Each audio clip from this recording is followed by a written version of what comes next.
By the time this video is out, Undertale will have reached its 10th anniversary. Celebrations will be underway, or more likely be winding down, heartfelt testaments to the game delivered, tears shed, reminiscing will be had on first runs of sobbing through Asriel's attacks or desperately command queuing to undust Toriel, on childhood spent creating hundreds of edgy AUs and remixes and impractically busy bullet patterns. As much as I'd like to add to the fanfare as someone neck-deep in the underrot, I sort of can't. I didn't grow up on this game like so many of my generation. Deltarune was actually the first video game I'd ever finished, and that was in January of this year.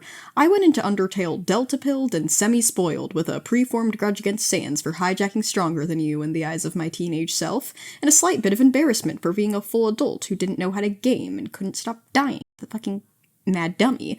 I don't have much to add to the nostalgia session. However, I am still fully capable of, and intend to, celebrate 10 years of this incredible game by doing something in the true spirit of our fandom.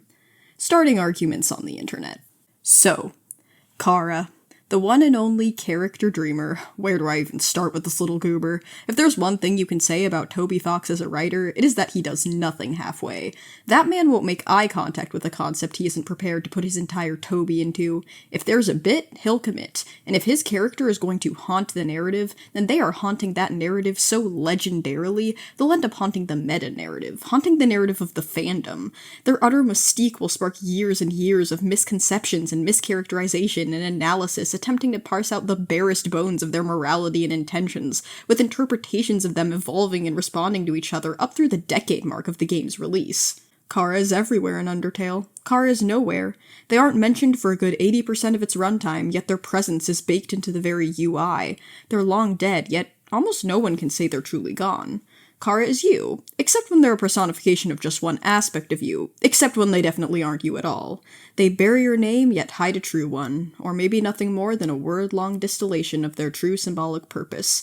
Are they the narrator? Well, undoubtedly sometimes, but are they always the narrator? Did you ever realize how insane a game has to be for that question to be a genuine debate with real evidence and counter-evidence?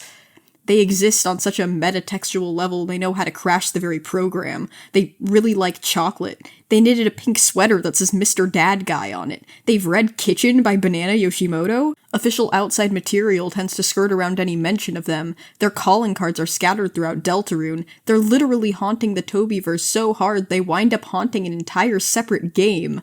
Nothing the writing of either story can do will convince the fanbase they aren't secretly lurking behind every corner. This video is a Chara analysis, yet I'm going to have to go about dissecting them a lot differently than I would other characters.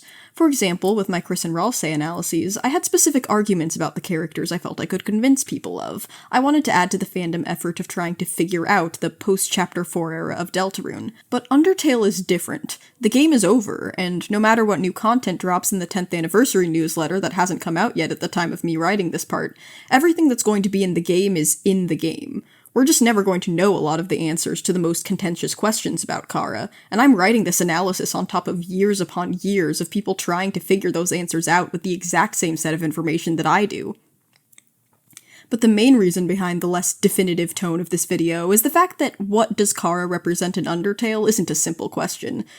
If this isn't already across, Chara is written in a way that drives me, and the community at large, Green Pippin-style insane. Like their character is used in several contexts to illustrate several very well-defined, yet completely disparate ideas, with the through line connecting those individual ideas just strong enough to know that there is one, but vague enough that neither I nor I believe anyone can consistently define it. They're a character that lends itself, in my opinion, to several opposing interpretations that can all sort of get at something, yet none of them alone can fully encapsulate everything they have going on.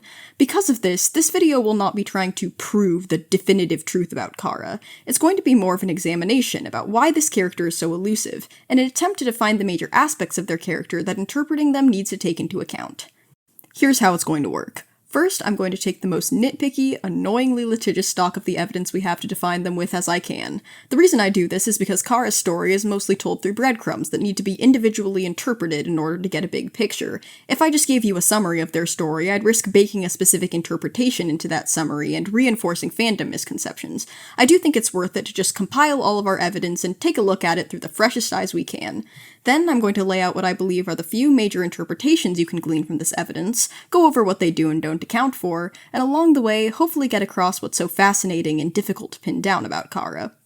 But first, some courtesy notes. Number 1, this video is going to assume that you're familiar with the plot of all major routes of Undertale, and already know the gist of Chara's lore. I am going to literally jump directly into the weeds without summarizing any of Undertale's plot details. If you need a comprehensive recap on Chara, I suggest you watch either Chris Marine or the SophTM's videos on them. Not only do they each have great summary portions, but they're just good videos. Both are linked below. 2, for those of you like me who may be using this video to hypnotize yourself into doing the household chores and therefore only listening to it, whenever I reference a quote from the game, even if I don't read it exactly, screenshots are going to be showed on the little projector on screen as an in-video citation. And lastly, huge content warning. This video will discuss suicide, self-harm, mental illness, violence against children, and may mention things like child abuse or neglect. Please make sure you're in a good headspace to listen to these topics being discussed before you watch. Without further ado, it's time for Section 1. Here's a list of all details about Chara that I believe are relevant to decoding them. Number 1. Chara entered the Underground in the 2010s, which was a significant amount of time before the main game takes place. Opening cutscene 2010X, single stripe-clad human. We don't know how long before the plot this was, but we do know it was enough time for 6 more humans to fall down. The true pacifist pre-end scene indicates that neither Undyne, nor Papyrus, nor Sans, if you trust him on that, recognized Toriel, who exiled herself immediately after Chara and Asriel's death. There is, at the very least, a full adult lifetime between Chara and Frisk, wiggle room depending on whatever Papyrus and Sans no-clipped into reality. Number 2, they climbed Mount Ebott in the first place because they intended to, quote, disappear, but 3, they tripped and fell into the hole that led them to the Underground. After the true pacifist route, Asriel says to Frisk, quote, "Why did you come here? Travelers who climb Mount Ebott are said to disappear. Why would you ever climb a mountain like that? Was it because you... I know why Chara climbed the mountain. It wasn't for a happy reason." Asriel assumes that Mount Ebott is so evidently dangerous that no one valuing their life would climb it, but Azzy, why?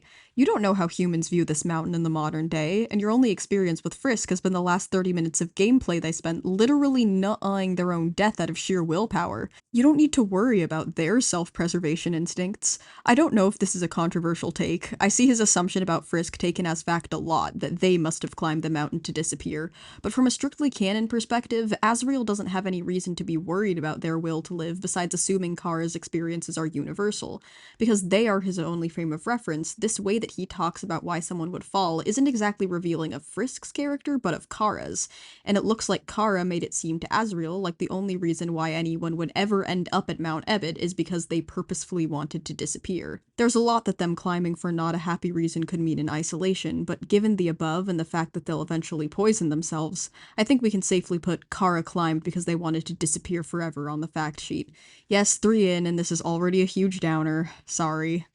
Number 4. After Chara is taken in by the Dreemurrs, the Underground views them as part of the family, but the Dreemurrs themselves refer to Chara with language implying they aren't. The new home enemies describe, over time, Asriel and the human became like siblings. The king and queen treated the human child as their own, and later, they had lost 2 children in one night.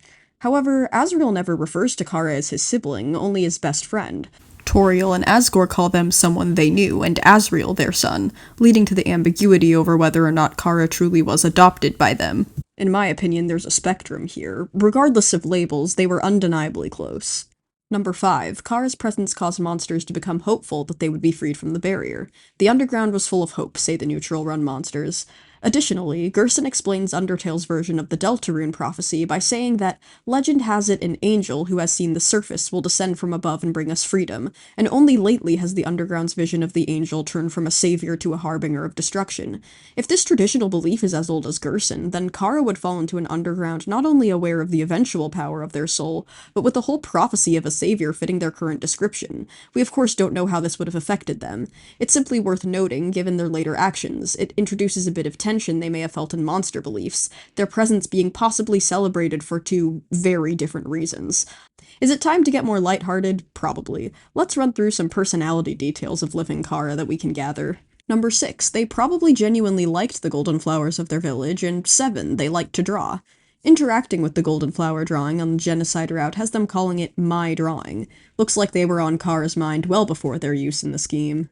Number 8, they knitted Asgore a sweater that says Mr. Dad Guy on it. Okay, my litigiousness is about to get annoying here, but this is a very important piece of evidence for my enjoyment. Standard New Home dialogue describes Asgore's drawer containing some robes, shirts, and the quote, hand-knit sweater. Geno dialogue only points out that he still has that sweater. I don't know why this would be included if Chara didn't make it, other than to imply familiarity enough with Asgore for them to know his stupid fashion choices, but given that half of the flavor text in New Home is replaced with their blunt, simple descriptions and nothing usefuls, there has to be a reason why they care about this sweater of all things. I mean, if you really stretch, the phrase Mr. Dad Guy is kind of an awkward thing to call your actual dad. Like, dad is being used as an adjective to describe the word guy. Asgore isn't a dad, but a dad kind of guy. I'll allow Chara made this sweater as a proven fact for this video, under the principle of it would be funnier if it was true. Number 9. Dear God.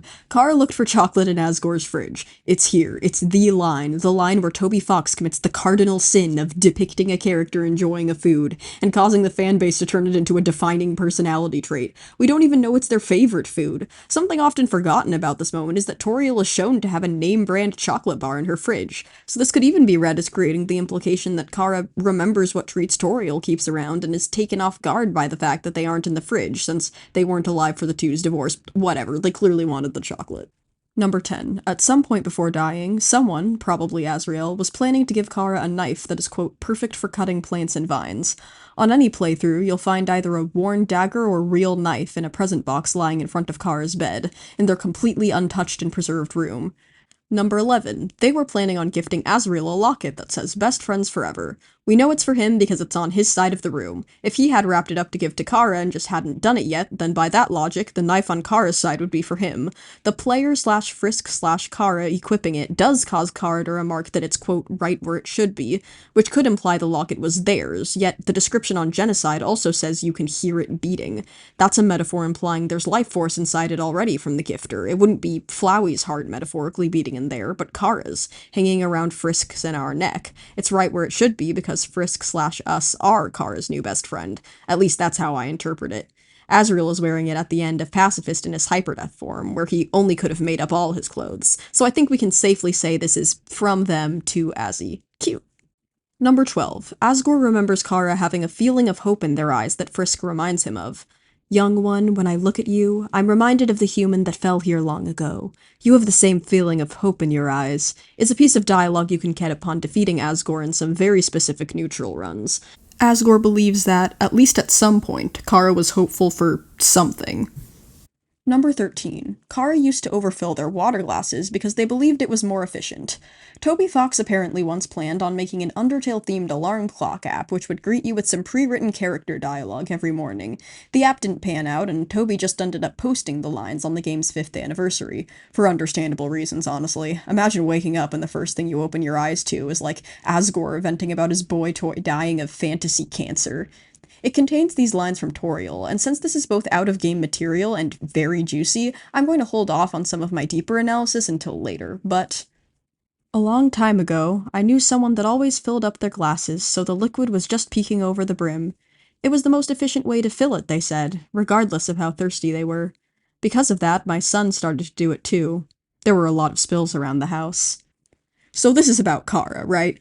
They-them pronouns, long gone, close enough to Azrael to influence his mundane habits, and, more importantly, fixated on getting the most of any given thing.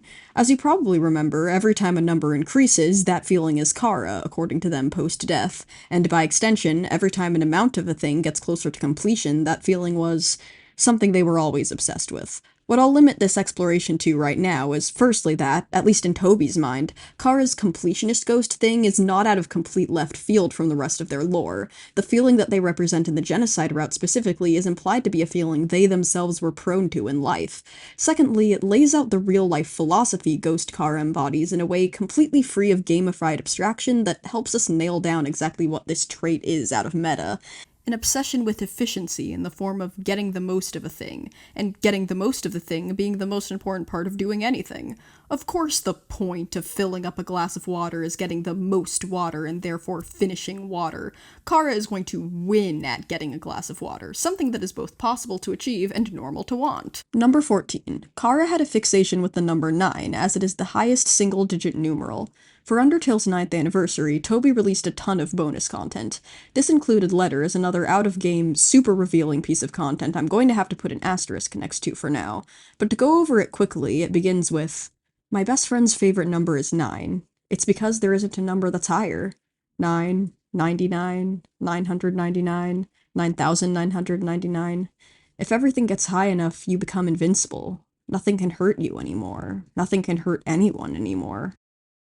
The rest of the letter is on screen. The later mention of the speaker and his best friend picking flowers, laughing, making scary faces, the use of best friends, this is pretty obviously Asriel talking about Chara, if the speaker's existential dread at the idea of reaching the limit of all experience on Earth didn't reveal it as him.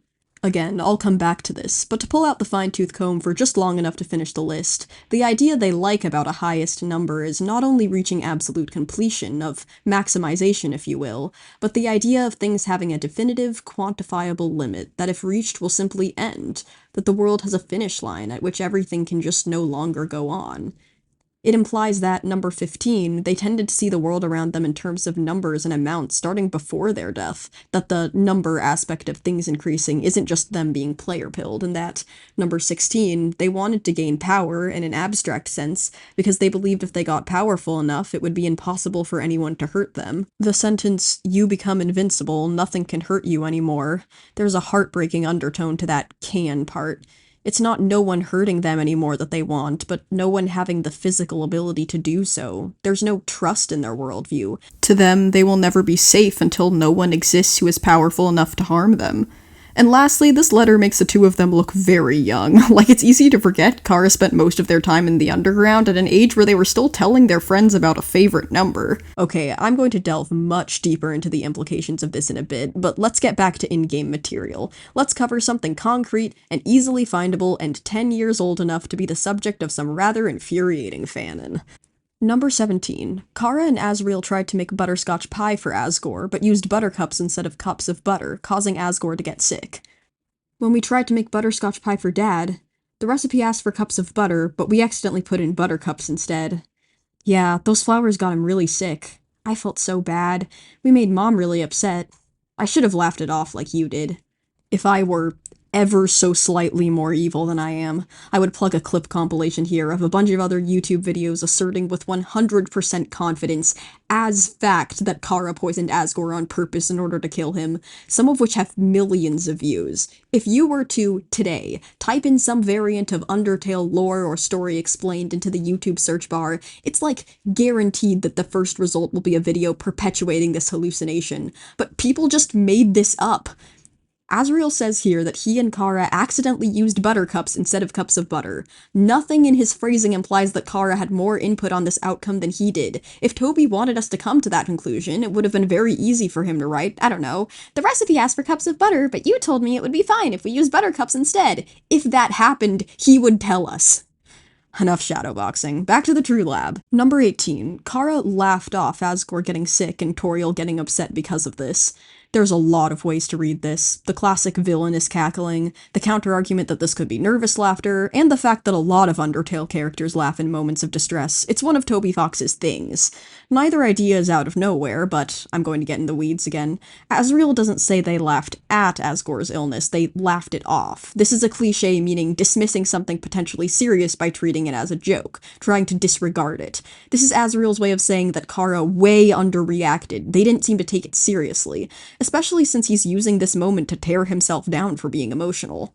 I'm going to cheat and move ahead chronologically to point something else out before coming back to this. What? No, I'm not. Big kids don't cry. No, I'd never doubt you, Chara. Never. No, I said I'd never doubt you. Okay, so 19. Chara reacts negatively when Asriel cries, to the point where he feels the need to defend himself or hide himself doing so.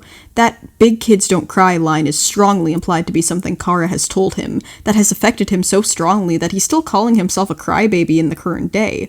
We also know that, number 20, they didn't react well to Asriel questioning their judgment. On multiple occasions, he promises he'd never even doubt them.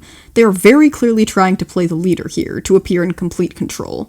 These are well-discussed flaws of theirs, yet I believe there's more to this scene than simply Chara being a bully. We've just been fed a scene where they didn't appear upset when most kids probably would be, and now we're learning that they used to tell Asriel that big kids don't cry. I think it's fair to speculate that one explains the other. If Chara really does think that it's wrong to cry or be visibly emotional, they'd probably be in the habit of hiding their distress. It's also been established that they really want to appear in control to Asriel. Admitting guilt or fear when the two's plan went haywire would definitely do that. I don't think that they were totally bluffing, but I struggle not to come to the at least partial conclusion that they didn't want Asriel to see them admit weakness, via being upset or via admitting their substitution could have killed Asgore. But that's just one aspect of the situation, and we're always going to have ambiguity. I'll also point out a ghost of a pattern here, one of Chara not treating things like violence or deaths of themselves and others with the expected weight, maybe not understanding their severity or permanence, understandably given they were an actual child. Like, who knows? Maybe Asriel was just paraphrasing when he said that Chara climbed the mountain initially to disappear, a heartbreakingly vague, childish goal. Maybe Chara was just bluffing about not caring about Asgore's sickness. Maybe they wanted to get human souls, not kill. Get, because they were that misanthropic.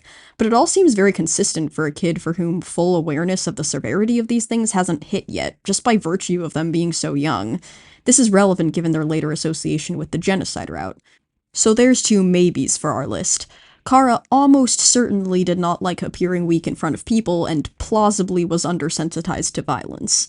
Okay, editing me here. That beginning disclaimer about how this segment isn't exactly comprehensive sure is coming in handy right now, as I'm realizing I finished this entire script without including two of the most obvious Chara facts. Luckily, they're both very straightforward. I'll just rattle them off real quick. Asriel says they hated humanity, and they never told him why. This is while he is confessing to Frisk their ambiguously murderous intentions towards the village humans.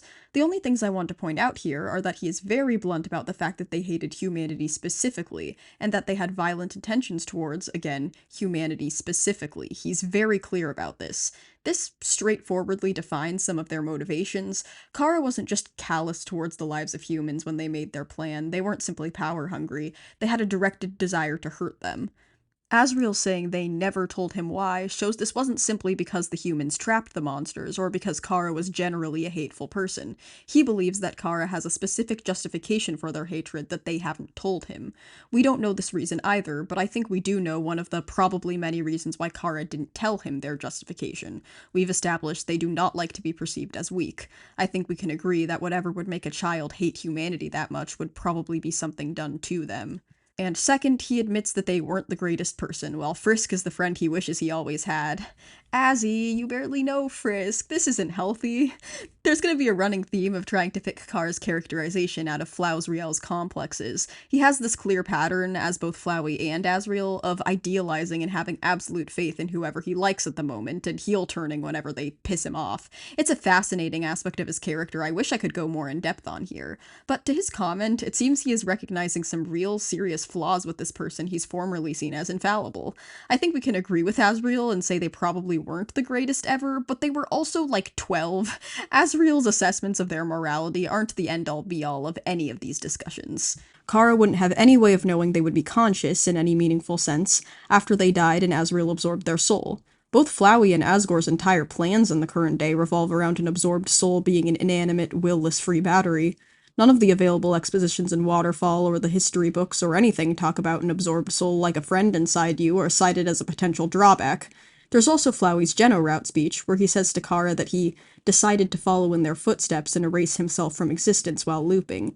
In reality, Chara did not erase themselves, they added themselves onto him Malachite style, and they both got killed by humans. So him saying he's following in their footsteps must mean he is following Chara's intentions. I think that's pretty definitive proof that Chara was expecting to die for good. This has already been established, but 22, Chara pressured Asriel into going along with the plan even though he didn't want to. And 23. They requested while dying that they see the golden flowers from their village for the last time. The common interpretation is that this is Chara soft-launching the idea of Asriel taking their body through the barrier in the first place. We'll come back to this line, but it is ultimately ambiguous. Here's another can of worms. Number 24. The flashback the player sees every time they die is of Asgore urging Chara on their deathbed to, quote, not give up. Can you hear me? We want you to wake up. Chara, you have to stay determined. You can't give up. You are the future of humans and monsters. Number 25. Asriel absorbs Chara's soul after they die, turning him into an incredibly powerful being. We don't know any further details about this process except... Number 26. Both Asriel and Chara were fully conscious and could control Asriel's body. This is stated by him during the pacifist ending. Number 27. Chara was the one who decided to bring their own body to the village. Also said by Asriel in the same dialogue. It's our second instance where we aren't sure how much foresight Chara had in orchestrating this. Asriel pointedly admits to Frisk that they were the one who picked up the body, as if just that fact alone is important, and uses it to ease into telling them that Chara wanted to cause destruction. The framing does lean toward Chara picking up their own body to goad the humans into attacking first. There are other possibilities. It could be that they simply wanted the humans to know they were dead, or that they were the one powering Asriel. That's a plausible motive. Spoilers, but as a ghost, they kind of hone in on the idea of consequences to one's actions. So if they hated humanity enough to want them dead, I could see them wanting either to make themselves known as the deliverer of punishment, or wanting them to see what their cruelty had driven both the monsters and Chara too. It's not concrete, but I do think that evidence exists in favor of both ideas. I think the biggest thing to consider is that, if this is true, Chara would have to have fully believed that the humans would attack Asriel on sight upon seeing him enter the village, not even running away. This would have to be immediate torches and pitchforks. And that they were right. Their own people were just as quick to violence as they assumed. The ultimate effect is that Chara's own mindset of kill or be killed is proven right in Asriel's eyes. The human race, and to Asriel the world, proves itself to be so untrustworthy that all you can do to protect yourself has become too powerful to be heard back. Number 28. Chara was initially buried in a coffin in Asgore's basement. There's an empty coffin labeled with their name and new home, yet Toriel seems to have taken the corpse in the divorce and, by Flowey's assumption, buried them underneath the golden flowers. Asgore can't have shit, I guess. This entry is based purely on Flowey's dialogue at the end of the genocide route, where he assumes that Chara, after being reburied in the ruins, just popped out of the ground one day alive and well. There is literally no explanation for Chara's rebirth ever posed. Popular fanon assumes that in reality, Frisk falling on top of Chara's grave must have caused their ghost to wake up and latch onto their body. But how exactly this works is completely unexplained by the game's lore. I'll get into the metaphorical aspect in just a second, but I'm just going to establish that, literally, it's not explained. It'll never be explained. And that's Living Chara Facts concluded. I mean, that wasn't too bad so far. Kind of ambiguous and esoteric, but nothing confusing or contradictory. What were we fussing about? This'll be easy. Chara's name is canonically beamed into retroactive existence by the player of Undertale during the initial character naming screen. Flowey thinks he woke up Chara's spirit by calling their name, but the idea of us calling them in the naming screen is, if not directly diegetic, symbolically emphasized enough that I believe we are meant to see that as the catalyst for their reappearance. They call themselves the demon that comes when people call its name. They put a whole lot of emphasis on the idea that this name is almost a summoning spell that instantly calls upon their spirit. But the name that has this calling power is just whatever you type in at the beginning of the game. There's nothing tying this character to the name Chara inside the actual text. If you do happen to choose the name Chara on the first screen, text will remark it as the true name. But Chara is just the abbreviation that the code uses to mean character. Chara's sprites are named True Chara in the game's files, so that being the true name can be seen as it being the name they are referred to in the code that is the fabric of their reality, or the fact that it acknowledges their true identity as a character. Yet Chara isn't really a truer name than anything else strictly in universe. Any name you type into this screen will, in your iteration of the game, become the name that has the power to call them. Canonically, their name is whatever the fuck you made up. Nothing in the text says that the fact you chose this name is canon, but they do say it in quotes at the end of Geno as if they know it isn't a real name. And there's the fact that there is dialogue on the initial naming screen, who's saying that? Is that diegetic? Is the naming screen in Undertale canon? I don't fucking know. Looks like we have finally reached the metaphor part of their lore. Number 30. A power of either Frisk's or the players woke Chara up from death at the beginning of the game. Their consciousness post-death is in some shape or form present inside the main human starting from the beginning of the story. Whether or not this is the case is a contentious topic, and I was ready to devote a lot of time to this point, if not for the handy snippet of Chara's post-genocide monologue where they say, "At first, I was so confused. Our plan had failed, hadn't it? Why was I brought back to life? You. With your guidance, I realized the purpose of my reincarnation." They describe a period of time where they were presumably conscious in the human body before you showed any hints of doing the monster mash, present enough and for long enough to be confused as to why they were, quote, brought back to life, and then presumably convinced by your actions to pursue power. Chara's name will show up on your save points, on the menu as the subject of your stats, and in the battle UI in any instance where a choice can be made in it, i.e. any time except the new home monsters or Flowey's exposition dump, during Undyne's chases if prompted to dodge inside the box, and during the first encounter with Flowey. Chara's name continues to head your menu even after Frisk's name is revealed, never once questioning the attribution of the human stats to Chara. Despite this, the human soul we control and the iconic determination that allows us to save and load are not attributed to Chara, meaning you, the player, have the ultimate say over those things. This is according to their post-Geno speech. So Chara's place as the stand-in for us on all menu-level material is not meant to imply that we are always playing them, as several of the biggest elements of our presence are presumably unrelated to them. The flashback from Chara's point of view of Asgore's monologue will appear anytime you die, except to any Flowey Asriel variants or in some instances to Sans, and I'll come back to this one because it's really fucking weird. If you finish the fight with Toriel, go back into Toriel's house and go to sleep on your bed. This flashback will show up as a dream. On all routes, 34, the protagonist and narration regularly exhibit knowledge and behavior referencing of or only known by Chara. Many are well-known examples. The narration states that if the human lies down in the new home bed, they may not ever get up. Chara confirms in the Geno route that it was their deathbed. The dirty jokes they tell Woshua either and only describe a kid who slept in the soil, two kids who play in a muddy flower garden, or a kid who ate pie with their bare hands, all imagery clearly associated with Chara. Number 35. On a pacifist route, Flowey will begin to recognize you as Chara and treat you as such only after defeating his Omega form and going through the entire True Lab.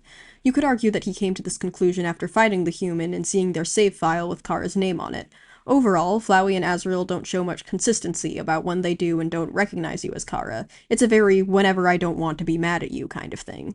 And 36. The player finally experiences the full flashback of Asriel and Chara during the end of True Pacifist, while, quote, saving everyone's souls. Okay, rewriting this in light of Toby Fox's 10th anniversary livestream comment. Now there is one person left to save. Chara. This scene is super hard to parse out literally, but I'll try my hand. Frisk has spent the entire fight reminding the lost souls of a specific memory they shared together, with enough reminders bringing them back to their senses and, quote, saving them. Then, quote, it seems there is still one person left that needs to be saved. But who? Suddenly, you realize. You reach out and call their name. Huh? What are you doing? And then an immediate flashback cutscene of Asriel and Chara meeting and becoming friends. Obviously, neither Frisk nor us have experienced it, so this isn't our memory, this is either Asriel's or Chara's. The flashback starts on a single straight shot of Chara, alone, fallen down, and then Asriel finding them. This seems to frame the scene as being from their perspective, as if someone else is experiencing Chara's memories of Asriel rather than Asriel's of Chara. Then it's back to the fight, where you now select Chara Dreemurr to save, and he'll go, what did you do? What is this feeling? What's happening to me? This looks, at first glance, like Frisk experienced a memory from Chara's POV, and is now able to save Asriel by beaming him with the memory. Frisk has been experiencing their flashbacks all along, so the idea of getting a Deus Ex Chara POV here is perfectly precedented, and goes along with the logic of each character needing to be reminded of their relationships. But in light of this Toby comment, that Chara was the last person needed to save, I mean, looking back through it checks out. The last person is only labeled someone else, and you reach out and call their name to save them. We've established that as Chara's summoning ritual, and then a memory comes flooding back from their POV. Characters don't fully get memories rushing back until they are saved, and this flashback sequence does not save Asriel. He needs convincing and for you to click the button several more times. So this very much could have been intended to be Frisk saving the unnamed human in order to save Asriel. Weirdly enough, I feel like this Word of God confirmation kind of made me more confused. I mean, What does saving Chara mean in this context? There isn't anything to indicate that the Chara presence inside Frisk ever goes away in this scene, and nothing changes after the flashback to imply them coming back? How does the presumably soulless tag-along Chara even get affected by the soul-wiping done here? As it stands, saving Chara just equals getting Chara flashbacks again, which aren't consistent enough to feel the loss of? I don't know. Classic UT deep lore ambiguity. Anyway, here's more of it. After the game's true pacifist ending, the speech Flowey gives asking the human not to reset and let Frisk live their life is addressed to Chara. Flowey gently reassures them that everything is fine after saving the world, tells them not to use the power to reset the world that they were apparently fighting to stop, telling them to leave Frisk alone to have their happy ending. This is a crazy bombshell from Flowey, who is supposed to have just definitively learned that Chara is no longer alive, now talking as if he knows for certain that they have been around the entire time and are ultimately behind the decision to save and reset. It's well established that the determination that allows us to do the resetting Flowey is talking about is not Chara's. They say it's our power. Obviously, the main thing that's going to register on a playthrough is the meta aspect, that Flowey will use you, the player's name, when asking you not to reset. You're supposed to think he's talking beyond the screen. I think here's a good place to remind ourselves that, as detailed as the game is, ultimately, Toby didn't write a game just for us to make a wiki about it. A lot of these moments don't make sense literally, simply because there are instances when writing where how a detail is going to register to a player in the moment has to be prioritized over making the moment perfectly nitpick resistant. I don't want to accidentally imply that it's bad writing or something for moments like these to not track purely information-wise. Like, who am I kidding? This is one of the most iconic indie game moments, like, in the past 10 years. It's because of how good this game is that looking into stuff like this too deeply is fun. Just clarifying that I say none of this to deride the game. This isn't CinemaSins. 37. On a full-fledged genocide route, checking the mirror in Toriel's house will have the narrator state, "It's me, Chara." Just straight up in white text. This is the cue that the story uses to introduce Chara as a present force in the genocide route, and to attribute first-person narration that does not appear in Pacifist to them. Checking the kitchen also gets us the new line, "Where are the knives?" 38. Starting in the ruins, Flowey will recognize you as Chara only on a full-fledged genocide route. You aren't really human, are you? No, you're empty inside, just like me. In fact, you're Chara, right? We're still inseparable after all these years. Listen, I have a plan to become all-powerful, even more powerful than you and your stolen soul. Let's destroy everything in this wretched world. Only after killing every monster in the area, as well as Toriel, will Flowey accuse you of being Chara this early. While he does criticize you for killing Toriel, calling you out for any sadistic combination of resetting multiple times to kill her, none of it convinces him that you are Chara, except if you kill literally everyone else too. He also draws attention to your stolen soul. I guess that's him reinforcing that the Red Soul isn't controlled by Chara. 39. Starting in Snowdin on a full genocide route, Chara's spirit will tell you how many monsters you have left to kill in each area. In Snowdin, they will encourage you to go after, quote, that comedian, being Snowdrake, not Sans. If you don't get him, they say, the comedian got away, failure, and the route is aborted. They can stop you in Waterfall with strongly felt one left, shouldn't proceed yet. Their behavior on this route is differentiated as being noticeably uncanny and confusing by other characters, even aside from all the murder. They don't react to Sans' whoopee cushion trick, nor emote at all, and their behavior immediately strikes him as completely unhuman. They step right through Papyrus's puzzles, and turn away from Monster Kid with a noticeably weird expression that scares them. Chara's narration will cut in to replace the quirky dialogue with simple, annoyed urging to get to the point, and even non-easily Chara-attributed narration is affected, becoming less lively. Checking Papyrus gives you forgettable, Monster Kid looks like free EXP, and they're introduced with the ominous, simple text, "in my way." Checking Glad Dummy gets wipe that smile off your face. By the time New Home is reached, all examination descriptions get replaced with simple, impatient urging. Stovetop, my bed, I've read this already, nothing useful. The Real Knife gives you, here we are, and about time. The human concretely contained in Chara has absolutely zero patience for fucking around. The only snippets of personality peeking through are, as mentioned earlier, the looking for chocolate, the sweater, and just the fact that they are very clearly just mumbling all of this to themselves under their breath. 44. Seeing the family photo causes the red text often used for their dialogue to abruptly trail off, suggesting seeing it stopped them in their tracks. This next part is pretty well known, so I won't linger too long on the fact that they threaten Flowey of their own accord, with him getting suddenly scared and asking for reassurance they don't hold hard feelings, or that the final blows dealt against Flowey are all them. You, as the player, have no input on them slashing the flower into literal crumbs. Their Geno end speech was partially touched on, but the last few concrete things worth noting are, They establish themselves as a being separate from you, who does not share your soul, determination, or decisions. They describe themselves as something non-human, calling themselves a demon after a second genocide route. But in a first route, they go metaphorical, saying that they are the feeling of a number increasing, literally laying themselves out as a pure vector for the concept of stats. It's established that they think of you as an equal, calling you their partner and talking about how you became strong together. This is a weird speech because Chara is very deliberate in establishing that you are the one responsible for the murder spree. They tell you that they need your guidance to realize their purpose of gaining power, and repeatedly state that you are ultimately responsible for this destruction. You want to go back to the world you destroyed. It was you who pushed everything to its edge. But if you try to backtrack at this point, they'll hit you with the old, "Since when were you the one in control?" Which, since 30 seconds ago when you admitted that I'm the one saving, loading, making any and all decisions, forming your entire life's philosophy, and doing the actual murder? Since a couple of scenes ago when I could still abort your route all the way up to Metaton Neo without a peep from you? Together we eradicated the enemy. Together? What have you been doing besides hanging around and fucking aura farming? Imagine being a ghost that whispers commands in people's ears to kill innocents, but if they just ignore you, you'll go away. 13 left, and what are you gonna do about it? Chara's the real fraud. I'm joking, but only a little. I guess this is another one of Chara's traits they exhibited while alive peeking through, their desire to portray themselves as in control in any situation, regardless of if they actually are. They prompt you to erase the pointless world, something that, if agreed to, will crash the game. This implies that when Chara says erase the world, they mean erase the scope of the game, probably meant to euphemistically imply erase the program of Undertale. It's well known that originally, clicking erase was meant to delete the game from your computer, but Toby couldn't implement it without Undertale getting recognized as malware.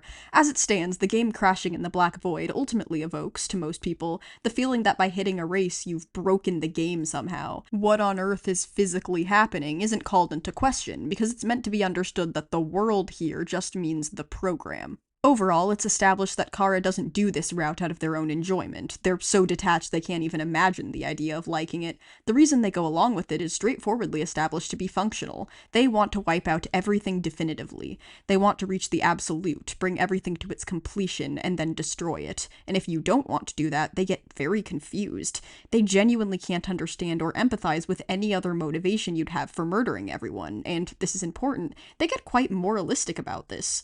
To bring back the world, they first force you to admit to them that you think you are above consequences, showing that they are invested in enforcing a specific set of principles, even if they're completely blue and orange to us. More specifically, you can say that they judge the player for wanting to erase their own actions rather than follow through with them. I want to point out that these are some other traits you could use to draw a through line between them while alive and while dead. Even at Chara's most detached, they never commit violence for no reason. There's always a goal for them. They are ruthless, not senseless. And even this far gone, they exhibit a strong desire to enforce consequences, to punish wrongdoing. I think this trait can shed light on their earlier plan to break the barrier by killing 7 or more humans. If they don't understand pointless violence, their plan as a kid isn't likely to be pointless violence. It's plausible that, given their goal-oriented personality, they genuinely wanted to break the barrier, or, given the consequences thing, wanted to punish humanity. This is ultimately speculation, but in my opinion, I believe it makes the most sense for Chara's completionism, black and white thinking, and moralistic behavior to be behind their initial plan too. Humans would be, from their perspective, objectively evil. So logically, they should be wiped out, and they also deserve to be wiped out. Monsters can't be safe until every single one is dead, and that included them. They ask for your soul, and you don't have to give it to them, so this is a deal, not a threat. What do they want with your soul? Who knows? Subsequent runs basically don't change except for the very end. What does giving your soul to Chara even mean? Again, who knows? It's meta. Last thing I'll remind y'all of is the fact that Chara remembers and even gets confused by you doing multiple genocide runs. There is a reason you continue to recreate this world. There is a reason you continue to destroy it. You are racked with a perverted sentimentality. I cannot understand these feelings anymore. Despite this, I feel obligated to suggest, should you choose to recreate this world once more, another path would be better suited. Again, this basically establishes that, from Chara's perspective, the only reason you would do a genocide route is for the purpose of destroying literally everything forever, and if you don't do that, there isn't any point of doing it at all. They literally suggest that if you're going to recreate Undertale again, might as well do a pacifist, it's the same difference. This is well validated by the in-game circumstances needed to get a genocide route, remembering that it isn't induced without 100% precision, and will be instantly aborted without it, even if you cause a comparable or even greater amount of carnage. Dear God, that was a lot of facts. If your brain also started hurting like 10 minutes ago, don't worry, so did mine. Do we need an intermission? To pause this video and stretch? If you're drawing or animating or something while watching this video, when was the last time you saved your document? Go do that. Okay, you did? Okay, good, we're back. All of the evidence we have to interpret when laid out like this is quite the overwhelming tangle, but we aren't starting out from scratch. When it comes to Chara's role in the narrative, I believe you can divide their presence into three main sides of their character. I'll call them aspects. There's Chara's aspect as the demon that comes when people call its name, the one centering their role in the genocide route as the feeling you get every time a number increases. There's them as the decoy protagonist, the character we name, mistakenly project onto, and who the player can be indirectly addressed via. And then there's them as the first fallen human, the flesh and blood, non-symbolic character that had a complex friendship with Azrael and defined presence in the current day. All three sides lend themselves to their own respective interpretations of Chara that you'd get from using that side to interpret their presence as a whole through the lens of, and each resulting interpretation, I'd say, is pretty popular and established within our fanbase. However, not only is no individual aspect sufficient to fully define them with, but at times they actively clash with, or otherwise interact weirdly with each other. This isn't bad writing, in my opinion, it's just very weird writing to try to make a consistent character out of to write fanfic about or argue on the internet about. I'm hoping to take these three big aspects, examine them all, and hopefully get ourselves to some kind of conclusion on which to prioritize when, and how we can ultimately reconcile them. Most iconically, there's their aspect as the demon. This is the reading that primarily takes into account their speeches at the end of genocide runs. Chara is the personification of, in their words, the feeling you get every time a number goes up. The character painted by this side is pure fourth wall fuckery. They are your careless grinding incarnate, their inner workings revolving around being the kind of person you created out of Frisk by using them as a tool to grind through as many kills as possible. By UT's logic, if a silent protagonist really is just a vector for the player's chosen path, if you prompt that character to act like a remorseless killer, they will turn into a remorseless killer. They'll reflect all your detached, emotionless perseverance right back at you, showing you how monstrous this behavior would be in universe. Your guidance will convince them to treat the world like a countdown to exhaust, replacing your quirky dialogue with empty urges to move forward, and eventually become more destructive than you ever had the capacity to be alone. I think Shay's massive review on Undertale has a great explanation of this idea that I'm gonna nab a little. They describe that a staple of the retro RPGs Toby aims to emulate is mandatory grinding for resources and stat increases, which usually involves hunting down encounters with enemies for the sole purpose of killing them. In Undertale, the game is balanced in a way where there's no need to do this. You have the option to spare monsters and still earn money, the in-game economy is extremely generous, and the gameplay is scaled so that doing the whole thing on level 1 is perfectly doable, even if this is like, I don't know, random example, your second ever video game and you have medically significant motor control issues. The mercy mechanics are much more in-depth and therefore tacitly encouraged than the fight mechanic is. There's less strategizing involved in violence, and bullet patterns become easier when you don't have to go through them time and time again as you figure out the exact combination of actions to use. So this already uncherished aspect of RPGs is both unnecessary and, of course, discouraged by the story.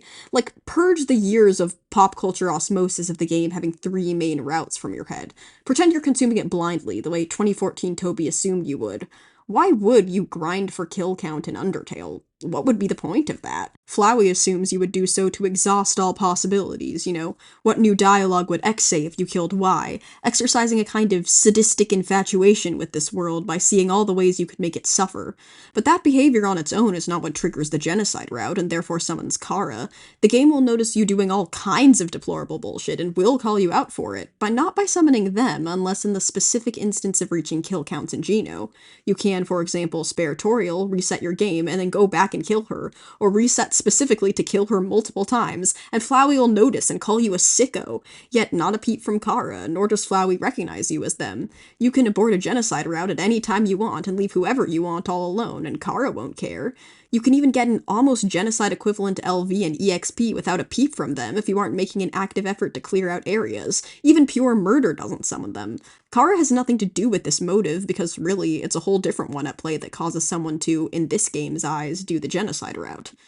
The entire world of this game is structured to tell you that hitting kill counts isn't the point of playing it, that it'll be no fun and you won't get any reward. The only motive you could have for doing something like that, according to it, is pure, unfettered completionism. So that mindset personified is therefore Chara. If you're going with this interpretation, then the classic fandom vision of Chara as a villain is still completely wrong. Not by making them too evil, but by making them the wrong kind of evil. They aren't a sadist at all, they straight up grill you for being one. There's no glee or even anger in their actions, they're too detached from that. Their dialogue through the genocide route is restless, impatient, almost annoyed at their victims for getting in their way. Not worth talking to. Forgettable. In my way. Looks like free EXP. I've seen this already. Nothing usable. Just keep attacking. They talk about them almost like they're, I don't know, some video game boss that you have no investment in any aspect of other than just finally getting past them for God's sake. They're far too impatient to be crafty, openly averse to strategizing or biding their time, and seemingly not emotionally attuned enough to be manipulative. This Chara is simply amoral. Their actions are cruel in the sense of them being completely untethered. They are, in every sense, soulless. But of course, despite its merits, there are many blind spots of this interpretation when taken on its own. First and foremost, this exclusively takes into account the genocide route, and is not even hinted at in any other context. It's so genocentric that it essentially posits that either this character is only truly understandable on a no mercy and the rest is window dressing, or that an entirely different interpretation needs to be coined for what many consider to be the primary route of the game. Like, despite the modern fandom perception of Undertale as a 3-ending game with the goal of the player collecting all of them, it was made to respond to your choices, be they violent or merciful, and therefore give you any experience you put into it. There are many Undertale fans who will never play the genocide route. Again, it's one the game actively discourages you from and punishes you for taking.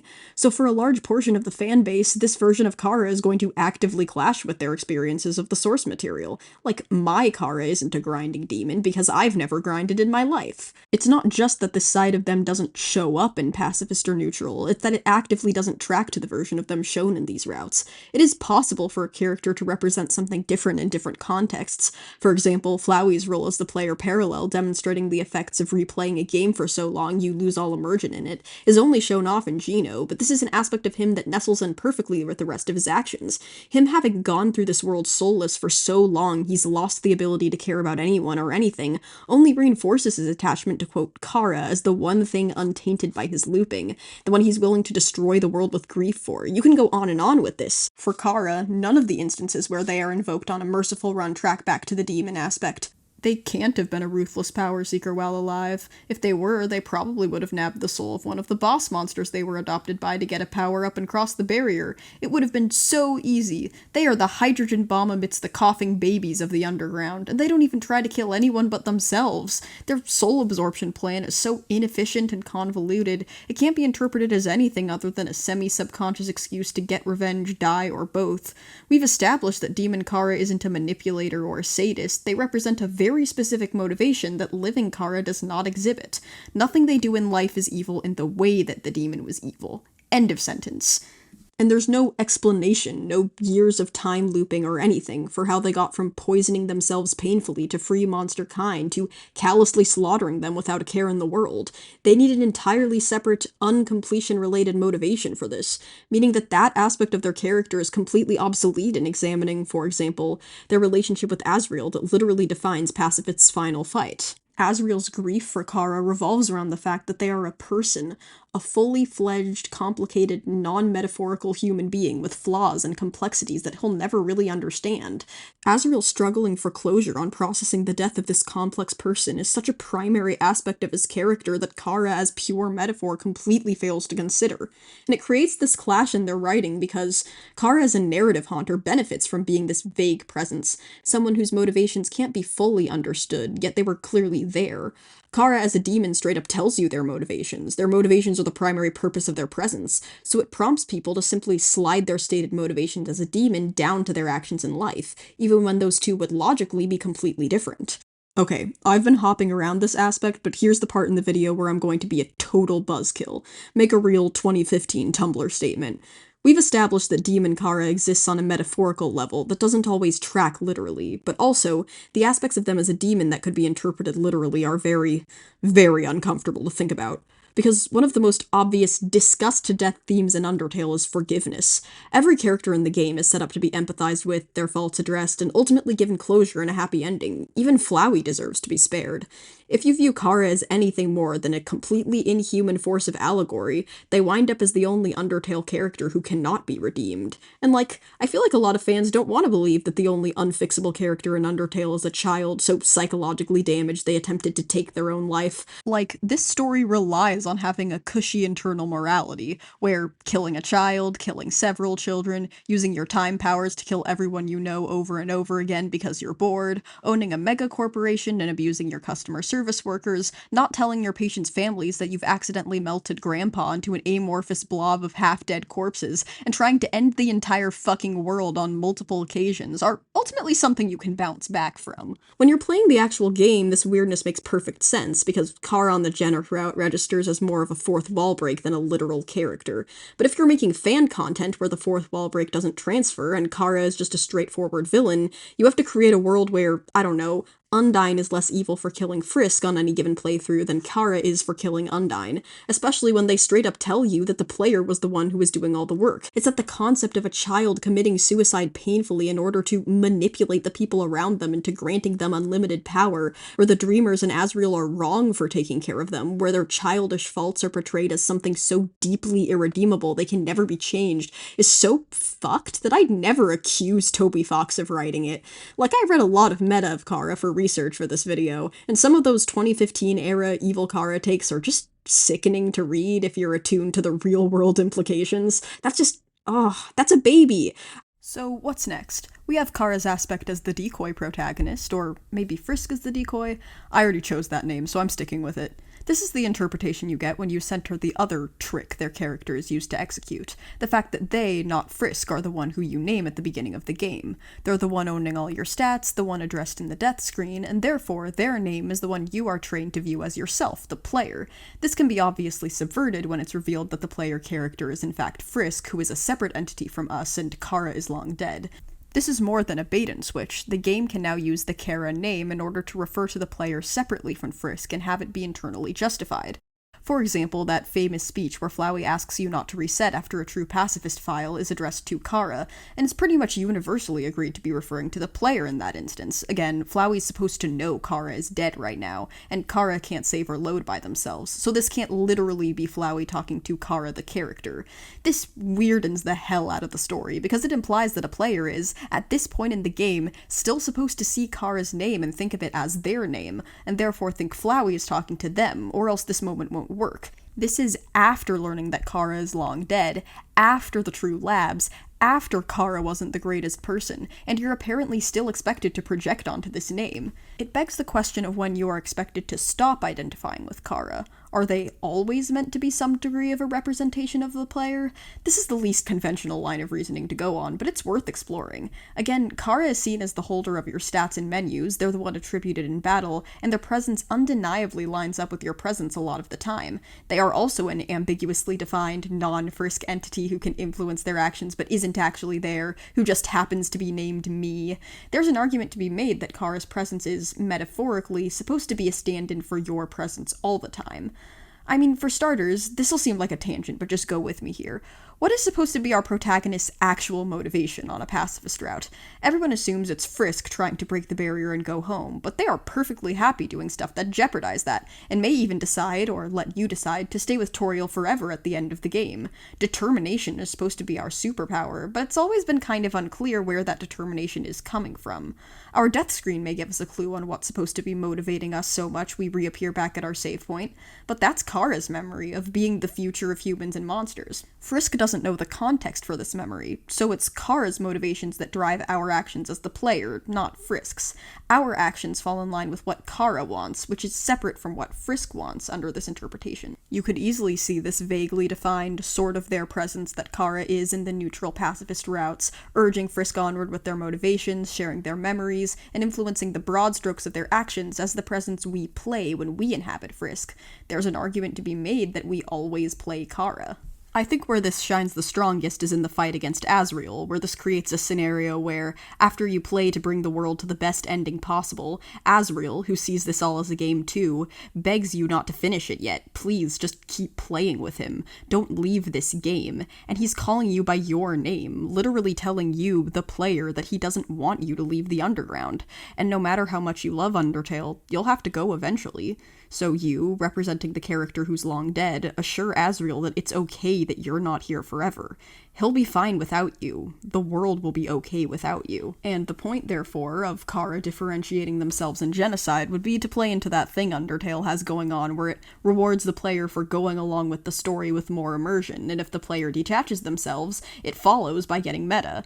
As established, there's no real in-universe reason why Frisk would grind for EXP. That's an action that only makes sense if you know Undertale as a game. So of course that's when Flowey jump scares you by recognizing your actions immediately as player name doing them. That's the game going, I know it's you, Frisk would never do that. Nice, but what about the Geno-End dialogue where they literally state that you and I are not the same, and the fact that they can disobey you by destroying the world in the first place? You could slide that away as purely metaphorical, but then we get into that old problem of having one element in the story that's purely non-literal, in a world where some elements are clearly only literal. You still aren't avoiding that clash of living Chara being a concrete, non-me person Asriel struggles with grief over. That isn't any better explained with them being a player insert than stats incarnate. Always reading Chara as yourself can also poison the meta in an interesting way too, because if we run with the idea that Chara equals you and Frisk equals Frisk, then what do we do with the fact that the good ending concludes with Asriel denouncing you and embracing Frisk as better, someone doing something you never could? If the end pacifist encouragement of Frisk is delineated as to Frisk, then we've created a situation where your input as the player is only ever counted negatively, and Frisk gets to absorb all the positive attention for the determination the meta's already assigned to you and Chara. The insanity continues, where there are certain scenes that clearly rely on Chara equaling me, and enough evidence to show that it would make sense if Chara always equals me, if it weren't for the other half of the story that directly contradicts that. So I think it's time to switch course onto the most pathos-evoking reading, the one best catered to writing non-game fan content where meta doesn't scale over, and the one whose primary argument should be, in my opinion, the fact that the story it implies rules the hardest, the one that sidesteps all the emotional weirdness of the other two. Chara's aspect is the first fallen child. Their side is a purely non-symbolic, fully-fledged, literal character in the world of Undertale. This part is a cut-in from after the majority of the script was written. I'm trying to be very intentional on separating content that does and doesn't appear in the game proper. But while we're talking about weighing interpretations, I do have to say that the recent 10th anniversary livestream, while not giving us any huge content bombshells, was definitely a big push in favor of Chara, not as a metaphor, but as another Blorbo in Undertale's world. Toby spends the whole stream saying their canon name out loud, something I'm pretty sure he's never done in official material. He says he loves that little chocolate, parentheses, misspelled. He makes a side comment about Asriel being the world's fakest IDGAFer about them. I didn't know this level of Chara transparency was even on the table. I'm going to factor this in at the final section, but just as an aside, yes, I did read over this with the stream in mind. This version of Chara is the one that fell into the Underground for not a happy reason, who had a resentment for humanity yet found a home with the Dreemers. They had their weird quirks and hang-ups, and their downfall was ultimately a tragic mix of sacrifice, childish idealism, and the kind of deep-seated mental illness they need more than just a few Toriel hugs to heal from. If you completely exclude any metatextual bullshit from the narrative of Chara in the present timeline and take everything literally, you get to some idea of Chara being essentially a ghost, partially grafted onto Frisk's consciousness, and who's at the very least letting their memories and some aspects of them seep into Frisk's actions in little moments. This reading injects instant life and emotional significance into the moments the other two have to sidestep, of Frisk being almost an agent of Chara's. I'd say most significantly when Chara's memories are pulled up to save the one last person. This is part of the emotional climax of the game, so explaining this is pretty important in your Chara take. It also begs the explanation of the giant gaping gulf of what the hell Chara being sort of there even means. The infuriating thing about interpreting Chara literally is that, like everything else, it almost works. Literal explanations are easy to come up with for Chara's presence in pacifist and genocide, but aren't directly confirmed. Like, okay, maybe Chara's spirit was woken up when Frisk fell into the Golden Flowers, sure. We know that they're buried there. We know that they are conscious somehow while traveling alongside us, and that their behavior and memories can leak into Frisk's and ours. What does that mean? Are they dormant in there, watching over us like a ghost, just a part of Frisk's brain now? They say at the end of Geno that their soul is actually yours, so if their consciousness isn't around, it's soulless. Them being so different than they were while alive in Geno Route could be due to them being soulless. We know this is possible as its Flowey state, and it would cause a person to no longer be able to feel. Yet, Chara is the way they are post-death because they have no soul isn't stated. What they state is that they are a literal manifestation of stats now for some reason. It may sound like I'm being too nitpicky when I say that Chara isn't literally stated to be soulless and therefore it can't be confirmed, like Flowey does refer to their stolen soul. It's definitely implied. But how Chara got from their living to death personalities is so important that it begs a lot more explanation than we have. Coming up with one is completely possible, but it's still coming up with one. It's also common to theorize their change is due to the soul they are attached to changing its nature, as if Chara, attached to the soul, is subject to its intentions. Could be. Or they could be corrupted by the high amount of LV and EXP the soul gains. Remember, LV and EXP aren't physical forces like determination is. That's just a way of quantifying someone's capacity for harm, but sure. Chara definitely was corrupted by the human's level of violence. That's a fascinating idea, but it's basically not shown in the game. From our perspective, they show up evil whenever we're being evil, and show up helpful whenever we're helpful. This tale of Chara interpretation is the one lending itself the strongest to the theory that Chara is always the narrator. I'm sure you've heard of it. If not, one of the first posts about it by the Determinators is linked down below. I'm not going to summarize the evidence here now, but it's relatively consistent throughout the game for the narration to be portrayed as a separate entity that has a dynamic with the main character. The narrator gets confused or shocked by your actions or the actions of others. It playfully ribs you or makes fun of your decisions. It consistently has opinions on what you do or don't do, and is generally written to emulate a person talking to you. This is the kind of writing that's only made better by believing those lines are being delivered to you by a real character.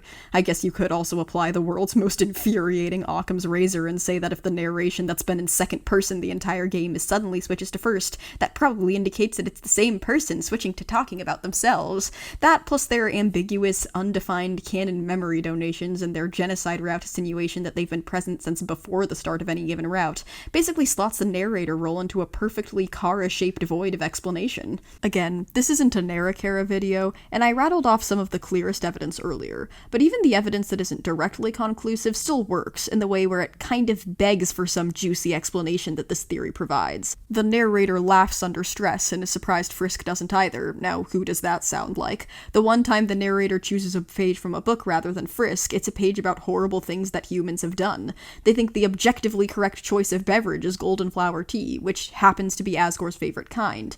The narration goes into serious mode, removing the jokey titles for certain items in battle in fights with the Dreemers. I want to make something clear. Regardless of whatever pretentious faux academic bullshit I spew in rants about Deltarune characters, when it's time to read fanfiction, this is canon as far as I'm concerned. This is the interpretation I like when all my favorite fan artists have, so I can read little comics about Chara and Frisk making their way through Snowdin in the get-along body. I'm not a theorist who's too afraid to say when my favorite thing about a theory is that the idea objectively slaps. I mean, the story, as told like this, would be like a traditional hero's journey of a kid on a big adventure, but they accidentally absorb the ghost of the witty yet deeply misanthropic and emotionally damaged sibling of the main antagonist and adoptive child of the two minor ones, and they both go on a big adventure to save the main antagonist from his own trauma and fucked up predicament caused by the two slowly revealed horrific death, and they eventually right the wrong that caused them both to die in the first place. That idea is juicy. It's like Slay the Princess if there were only two of those guys and they were both in middle school. It also, weirdly, takes a lot of the tragedy of them getting thrown under the bus and true pacifist off. Because if they're just a literally taken character, well, it's not weird for some characters to have tragic endings, and realistically, Asriel probably would have a moment of seeing Chara's flaws after getting shaken out of his unconditional loyalty to them. If they aren't a symbolic vector and are just a little kid, sometimes little kids suck. And that's okay, it doesn't make them evil, it just makes them a kid. Chara is an extremely interesting character when viewed as a distinct, fleshed-out person rather than just an aspect of the meta. I think I was able to get that across in the first section. I think the biggest weakness of this reading is always going to be that you have to make a lot of leaps for it to work. As established, Chara's presence in the genocide route and some parts of the other routes aren't literally explained, so you're going to necessarily have to make that shit up. The thing is, this is the Undertale fandom. If you're a fan creator, the fact that the most promising aspects of literal Chara aren't shown to us us directly is a feature, not a bug. Like, it was so hard to complete that beginning segment without going off on little side tangents that were basically just me making up fan fiction. Chara is a great character who also happens to be a great creative writing prompt. That's the frustrating thing, the reason why I went through and dissected all these interpretations rather than just debunking my least favorite points and moving on. Chara is made up of these 3 disparate elements that are just this close to forming a comprehensible whole. And the thing is, I don't think that these aspects are objectively impossible to reconcile. One, because if I did, I'd have added some engagement bait way earlier about why Chara is a bad character. And also that if they genuinely were too fractured to work with, they wouldn't be so beloved by you and by me. But mainly, I think that these concepts can be connected because Toby himself has done it before. It's just not in the actual game. My best friend's favorite number is 9. It's because there isn't a number that's higher. 9, 99, 999, 9,999. If everything gets high enough, you become invincible. Nothing can hurt you anymore. Nothing can hurt anyone anymore. But isn't it scary to think that there's a highest number? That if you made 99 good memories, you couldn't hold anymore? So I don't like to keep count of the flowers we pick, or the times that they laugh, or how many scary faces they make. I just hope we can be friends for 999 more years. There's a connection. You know a piece of writing is good when you can't even summarize it, because the best way to convey that idea was already taken by the piece itself. Yeah, I see it. I see how this could all add up. Chara was a child, a real flesh and blood kid who, because of their trauma or neuroses or what have you, nursed a quiet fascination for quantifying, for finding the absolute, as well as a deep-seated desire for power caused by an even deeper fear. A person who came from the kind of world where being the strongest, being physically unable to be hurt by anyone around you was the only way to protect yourself. This want, on one end, to reach the highest and the strongest and the safest, and on the other hand, to just make everything stop so no new awful things can happen again, is what, joined with their love for their new monster family, fuels their plan of suicide and revenge. Yet, upon death, rendered completely soulless and detached, a literal ghost of their former self, they get a glimpse of a different version of reality. The entire world in the form of numbers and lines of code, the ability to reach the absolute, and a strange presence there, encouraging them right towards it, making the decision for them over and over again, making it seem like such a good idea. It's everything they ever wanted, the ability to not be weak and sentimental, to finally put an end to that giant storm of awful they're slowly losing the ability to remember. The separation is a haze, pushing them closer and closer. Just a little longer, and then it's all done. Everything's done. We'll force quit the world, and then it can't hurt us anymore, right? Or, if you don't want to be a dick, you could create a world where you show them another way. Drop them into a human that acts in a way they've never seen another human act before, choosing mercy over and over and over again.